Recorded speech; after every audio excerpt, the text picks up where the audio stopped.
নান্দাইলে 5-0 বিষয়ক ও পরিষ্কার পরিচ্ছন্নতা ক্যাম্পেইন উপলক্ষে আলোচনা সভা।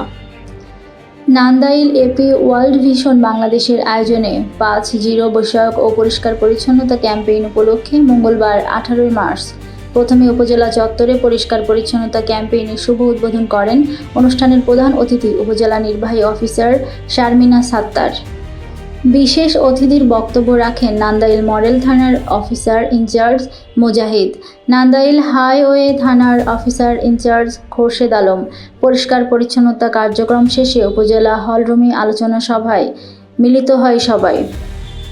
এ উপলক্ষে উক্ত আলোচনা সভায় নান্দাইল এপির স্পন্সরশিপ অফিসার মণিশঙ্কর দফ ও জনি মল্লিকের যৌথ সঞ্চালনায় ও Nandail AP manager Sagar John কস্তার সভাপতিত্বে বক্তব্য রাখেন উপজেলা মাধ্যমিক শিক্ষা কর্মকর্তা রফিকুল ইসলাম ভূঁইয়া।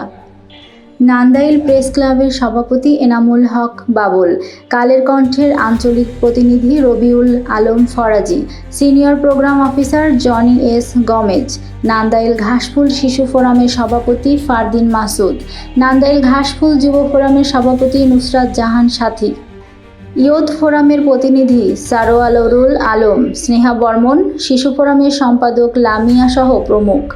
এ সময় উক্ত আলোচনা সভায় বিভিন্ন প্রিন্ট ও ইলেকট্রনিক মিডিয়ার সাংবাদিকবৃন্দ সহ যুব ফোরাম ও শিশু ফোরামের সদস্যরা উপস্থিত ছিলেন।